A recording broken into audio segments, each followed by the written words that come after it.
കർണാടക ഷിരൂരിൽ കാണാതായ മലയാളി ഡ്രൈവർ അർജുനെയും മറ്റു രണ്ടുപേർക്കും വേണ്ടിയുള്ള തിരച്ചിൽ ദൌത്യം പുനരാരംഭിക്കുന്ന കാര്യത്തിൽ തിങ്കളാഴ്ച തീരുമാനമുണ്ടാകും. ഗംഗാവലി പുഴയുടെ നീരൊഴുക്കിന്റെ നിർണയിച്ച ശേഷം പുഴയിൽ ഇറങ്ങി പരിശോധന നടത്തുമെന്നാണ് പ്രതീക്ഷിക്കുന്നത്.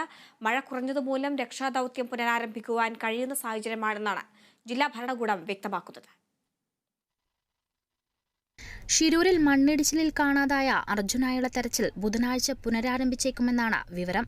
ഇതിനു മുന്നോടിയായി കാർവാറിലെ നാവികസേനാ ഉദ്യോഗസ്ഥർ കൊച്ചിയിലെ നാവികസേനാ ഉദ്യോഗസ്ഥരുമായി ചർച്ച നടത്തി.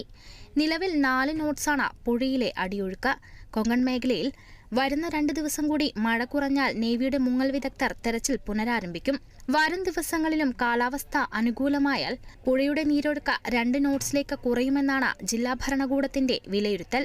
മുങ്ങൽ വിദഗ്ധൻ ഈശ്വർ മാൽപ്പയുടെ സഹായത്തോടെയായിരിക്കും തെരച്ചിൽ. കാലാവസ്ഥ അനുകൂലമെന്നാണ് ജില്ലാ കളക്ടറുടെ റിപ്പോർട്ട്. ഇതുകൂടി പരിഗണിച്ചാണ് തെരച്ചിൽ പുനരാരംഭിക്കുന്നത്. കഴിഞ്ഞ മാസം 16-ാം തീയതിയാണ് ഷിരൂരിൽ വലിയ ദുരന്തമുണ്ടായത്.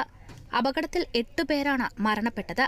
മണ്ണിടിച്ചിലുണ്ടായ പ്രദേശത്ത് ഹോട്ടൽ നടത്തുകയായിരുന്ന ലക്ഷ്മണനും കുടുംബവും മരിച്ചവരിൽ ഉൾപ്പെടുന്നു. അർജുൻ ഉൾപ്പെടെ 3 പേരെയാണ് ഇനി കണ്ടെത്താനുള്ളത്. റഡാർ പരിശോധനയിൽ അടയാളപ്പെടുത്തിയ മാർക്ക് 4-ലായിരിക്കും പ്രധാനമായും തെരച്ചിൽ. ഈശ്വർ മൽപ്പയെ സഹായിക്കാനായി കാർവാറിൽ നിന്നുള്ള നേവിയുടെ മുങ്ങൽ വിദഗ്ധരും ഉണ്ടാകും. ഇതിനു പുറമെ NDRF, SDRF, പോലീസ്, ഫയർഫോഴ്സ് എന്നിവരുടെ സേവനവും ലഭ്യമാക്കും. കേരള സർക്കാരിനെ പ്രതിനിധീകരിച്ച മന്ത്രി മുഹമ്മദ് റിയാസ് ഷിരൂരിലെത്തും. അർജുന്റെ ബന്ധുക്കൾ ഷിരൂരിലേക്ക് പുറപ്പെട്ടിട്ടുണ്ട്. ലോറിയുടമ മനാഫ് നിലവിൽ ഷിരൂരിൽ തന്നെയുണ്ട്. AKM അഷ്റഫ് തിങ്കളാഴ്ചയോടെ ഷിരൂരിലെത്തുമെന്നാണ് അറിയിച്ചിട്ടുള്ളത്. ഇതിനിടയിൽ തെരച്ചിൽ സംബന്ധിച്ച വിശദമായ റിപ്പോർട്ട് സമർപ്പിക്കാൻ കർണാടക ഹൈക്കോടതി സർക്കാരിന് നിർദ്ദേശം നൽകിയിട്ടുണ്ട്. തിങ്കളാഴ്ചയാണ് ഹർജി പരിഗണിക്കുന്നത്. Kerala vision news, Shirur.